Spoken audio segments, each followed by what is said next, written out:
Hi అండి, welcome to my channel. నేను మీ శ్రావణి. అందరూ ఎలా ఉన్నారు? నేనైతే చాలా చాలా బాగున్నాను. మీరు కూడా బాగుండాలని కోరుకుంటున్నాను. ఇవాళ నేనైతే బీరకాయతో ఒక మంచి కర్రీ చేసి చూపించబోతున్నానండి. ఇదైతే రైస్, చపాతీ, రోటీ, రాగి ముద్ద ఎందులోకైనా భలే ఉంటుందండి. ఒకసారి అయితే తప్పకుండా ట్రై చేసి చూడండి. మీరు చెప్పింది నిజమేనండి అంటారు. ఇంకెందుకు మరి ఆలస్యం, స్టార్ట్ చేసేద్దాం.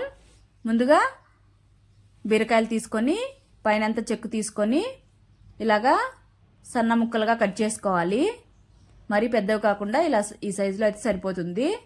తర్వాత పాన్ పెట్టుకొని హీట్ ఎక్కిన తర్వాత ఆయిల్ వేసుకొని తర్వాత జీలకర్ర అలానే కొద్దిగా ఆవాలు వేసుకొని చిట్పట్లాడనివ్వాలి.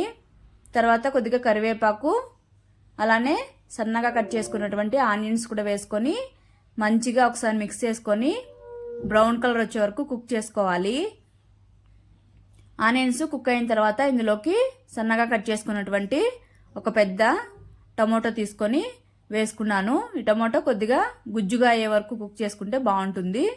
ఒకసారి మూత పెట్టుకొని కుక్ చేసుకోవాలి. చూడండి, కుక్ అయింది. తర్వాత ఇందులోకి పసుపు అలానే కారం 1 స్పూను, తర్వాత ధనియాల పొడి, కొద్దిగా జీలకర్ర పొడి వేసేసుకొని మంటను లో ఫ్లేమ్లో ఉంచుకొని బాగా మిక్స్ చేసుకొని కుక్ చేసుకోవాలి ఒక 2 మినిట్స్. తర్వాత తగినంత సాల్ట్ వేసుకొని ఒకసారి మిక్స్ చేసేసుకొని ఇందులోకి మనం కట్ చేసి పెట్టుకున్నటువంటి బీరకాయ ముక్కలు కూడా వేసేసుకొని ఒకసారి బాగా మిక్స్ చేసేసుకొని ఈ కారం అన్ని మసాలాలంతా బాగా బీరకాయకి పట్టేంత వరకు ఒకసారి మిక్స్ చేసుకొని తర్వాత మూత పెట్టుకొని ఒక 2 మినిట్స్ అలా కుక్ చేసుకుంటే సరిపోతుంది. తర్వాత చూడండి, సరిపోతుంది.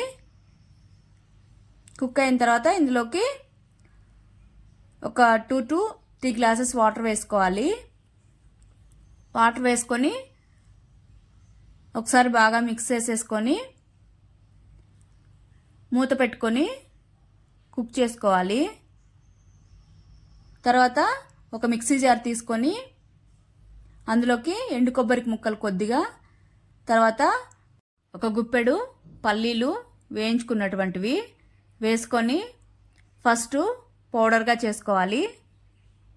తర్వాత పౌడర్ చేసుకున్న తర్వాత కొద్దిగా వాటర్ యాడ్ చేసుకొని మెత్తటి పేస్ట్ లాగా మిక్సీ పట్టుకోవాలి.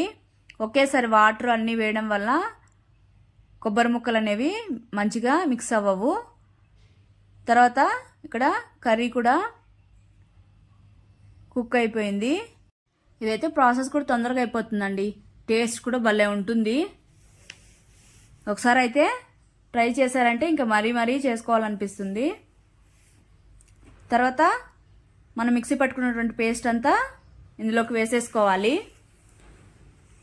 వేసేసుకొని ఒకసారి అంతా మిక్స్ చేసేసుకోవాలి. ఇదైతే ఎక్కువసేపు కుక్ అవ్వాల్సిన అవసరం అయితే లేదు. ఒక 2 to 3 మినిట్స్ అలా కుక్ అయితే సరిపోతుంది. మూత పెట్టుకొని ఒక 2 మినిట్స్ అలా కుక్ చేసుకుంటే సరిపోతుంది. చూడండి, ఇక్కడైతే కర్రీ రెడీ అయిపోయింది. ఒకసారి మిక్స్ చేసుకొని కొద్దిగా కొత్తిమీర యాడ్ చేసుకొని మిక్స్ చేసేసుకొని స్టవ్ ఆపేసి సర్వ్ చేసేసుకోవడమే. అంతే అండి, ఎంతో టేస్టీ బీరకాయ కర్రీ అయితే రెడీ అయిపోయింది. ఇంకెందుకు మరి ఆలస్యం, మీరు కూడా ట్రై చేసేసేయండి. మీరు ట్రై చేసి మీకు ఎలా వచ్చిందో కామెంట్ సెక్షన్లో కామెంట్ చేయండి. Okay, bye, take care, thank you for watching, please subscribe.